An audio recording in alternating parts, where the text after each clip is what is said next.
Hey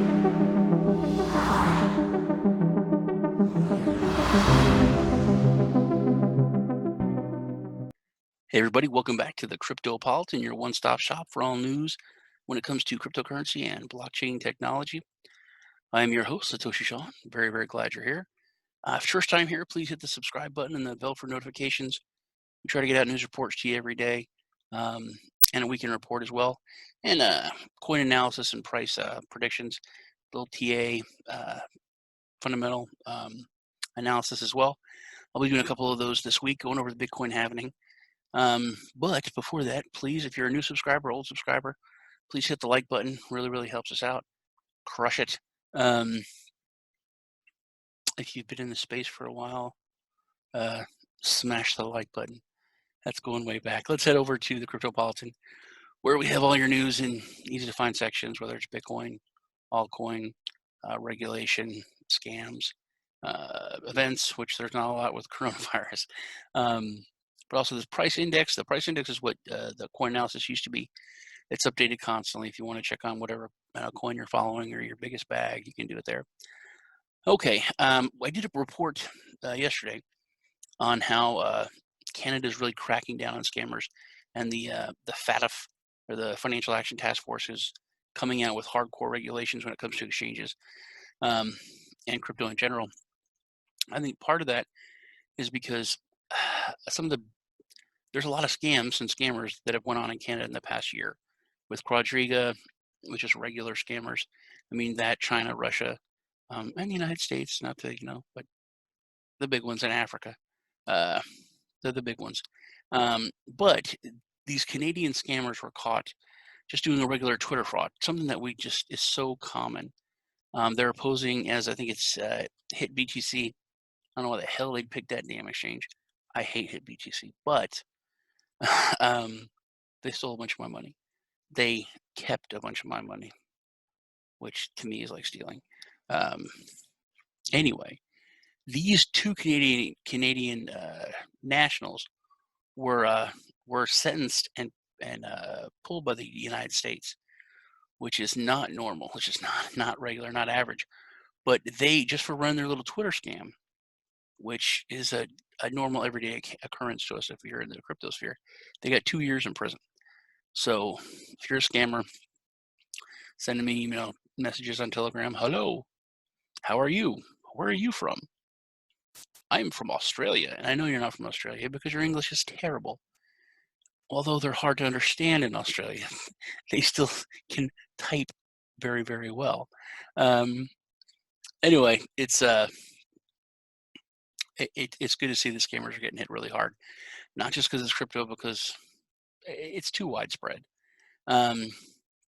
Speaking of scammers, Bitcoin blackmail cases in the UK hit all-time high with 562 cases. That's a buttload. That's like 40 reported. Now, I got scammed. I got hacked this month, a few weeks ago. And they made off with about a little over $4,000. And I didn't report it to anyone. I mean, I reported it to the institution that I use. I'm not supposed to talk about it. And they have investigated. I don't know what they did. They didn't do anything. So it wasn't reported. It wasn't reported to Interpol. It was, so this is 562 cases. It'd have to be at least 10 times that. I was taken for $4,000, and I don't even know where to go and report that to. I would think my bank would do that, but they didn't do it. They did an investigation, and they said, "Hey, it's not our fault." But my point is that the UK sucks when it comes to regulation. When it comes to a framework, they're not really doing much. They're really dropping the ball on it. Australia, which I was just talking about, Australia seems to be taking a bigger role. Canada is doing much more. I think because that's one of the reasons why it is the way it is over there. Research conducted by the Parliament Street reveals that British police have received at least 562 Bitcoin blackmail complaints in the past 2 years. That's That's so much.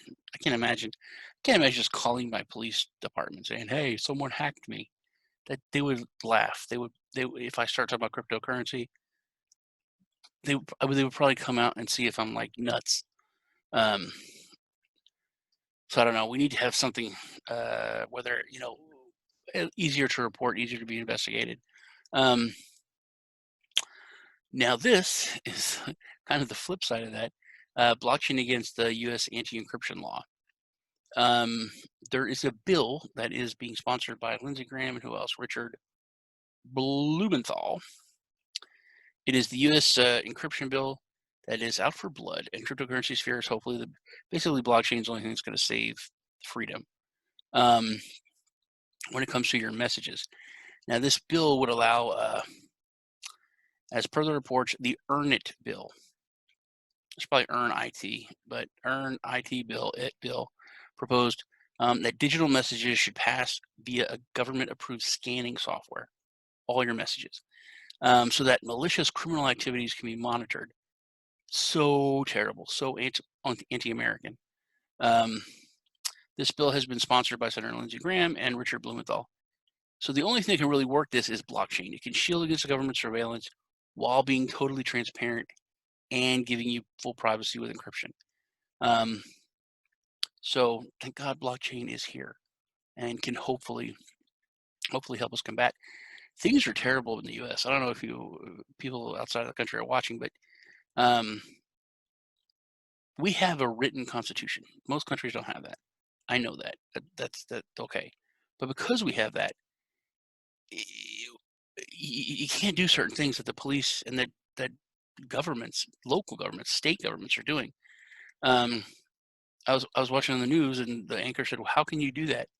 That's a violation of the Bill of Rights." And the governor said, "Oh, that's just above my pay grade." The governor said that. The police arrested a woman in a park. Was there with her kids. They said that she wasn't social distancing. I mean, that she just took her kids to the park. Uh, so they arrested her in front of her kids, left her kids there. So the town went to the policeman's house, and then the rest of the people from the police department barricaded the house. So it was basically the government, the local police against the citizens. Um, when I see stuff like that, I think that really bad things are coming. It's going to be, I think, my personal opinion is it's going to be kind of the people against government really, really soon in all forms. And I think that blockchain, which this is one thing, it's going to really, really help us keep up some of our privacy. Now, kind of good news. The Italian Banca Sella, it's one of the largest banks in Italy, enables Bitcoin trading with the Corona lockdown. This is huge. I think Italy is a focal point when it comes to Europe right now. Um, I think if things keep going the way they are, Italy will be the next Brexit. And I've said that for a long time. Italy's economy is messed up. They just repropped it up, but they have a new, very conservative, very nationalist government. If they go to move out of the EU, that's going to hurt bad.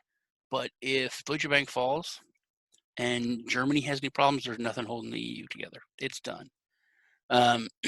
So I think Italy is a really big focal point. And with the lockdown, one of Italy's leading banks, Banca Sella, has started offering Bitcoin trading services within the bank on a unique trading platform called Hype. As the coronavirus continues to rip through the country, forcing the entire region to go into lockdown, their news report on Thursday. So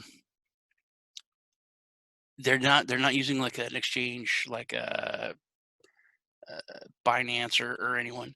It's on their own exchange on this Hype. With rising national debt and the constant increase in death due to the coronavirus outbreak, it appears Italy doesn't have much positive news to share. Anything to look forward to. However, this news could be one exception. So for those who continue to denounce Bitcoin as its inability to prove itself as a safe haven asset, this is a bank using it. So this is a country. This is the first world. This is the first world country. This is where really all that's with Rome, and this is where it started. And with its big recession, it's moving. The banking system is looking at Bitcoin as a store of value. as it moves away from I think it's going to move away from the euro and not even move back to the lira. I think it's moving towards Bitcoin. This is such a huge story to me. So the bank created its new innovative platform for its 1.5 million users. If you think about that in cryptocurrency terms, that is crazy. That is more than the biggest app that is using cryptocurrency right now. 1.5 million users that will enable the buying and selling of Bitcoin without having to access any of the cryptocurrency exchanges, such as Binance, Coinbase, or eToro. So this is a bank still under full banking regulation, protecting your money and all that crap. But you can buy and sell Bitcoin there now. If this was in the United States or anything like this, this is such a huge story. I haven't heard anyone talking about it. Now, the fact that it's Italy doing this, that it's Italy's banking system looking at Bitcoin amidst everything that's going on, I think that's a huge thing. Now, if you look at people like Pompliano, they keep saying that Bitcoin will eventually be the world's reserve currency. There's other things. I'm going to do a story on the Bitcoin halving today and what I think about it. Then this does tie into it with the coronavirus and the massive blow to all markets. Everyone, especially people like Peter Schiff and stuff like that, have talked about how Bitcoin follows the market. Bitcoin follows the market. It's the same. Stock market drops, Bitcoin drops. Stock market's back up, Bitcoin's holding, it's moving back up. That is true if you look at it on paper, but you have to look at the big picture. The stock market, airlines, banks, they were given trillions of dollars. They didn't bounce back. They were propped back up. Nobody propped Bitcoin up. There was no government intervention. There was no bailout of Bitcoin. It bounced back and it has held itself here. We're at like 75, 7,700. Okay. So with a world crisis, oil dropped to negative. All this is happening around us. Bitcoin is holding. And but that's a huge story, and people have talked about that, but no one's talking about the fact that Bitcoin is standing on its own. There is no government. There is no reserve. There is no central bank. There's no one pumping it up and helping it along. It's doing it on its own with just the Bitcoin community. Nothing's doing that. Nothing. No asset class. There's fake trading on gold. There's fake gold. There's so much corruption everywhere. And there is manipulation with Bitcoin's price, but not through all this crap. It is holding. It is holding, and it is keeping par with the other markets, but the other markets are being helped while Bitcoin is not. That's the point I think people are missing about this. That's the huge story, the beauty of what's going on. That's just my thought on it. And that is about it for today as your weekend report. I'm Satoshi Sean. It was good hanging out with you. I look forward to seeing you all in the next video.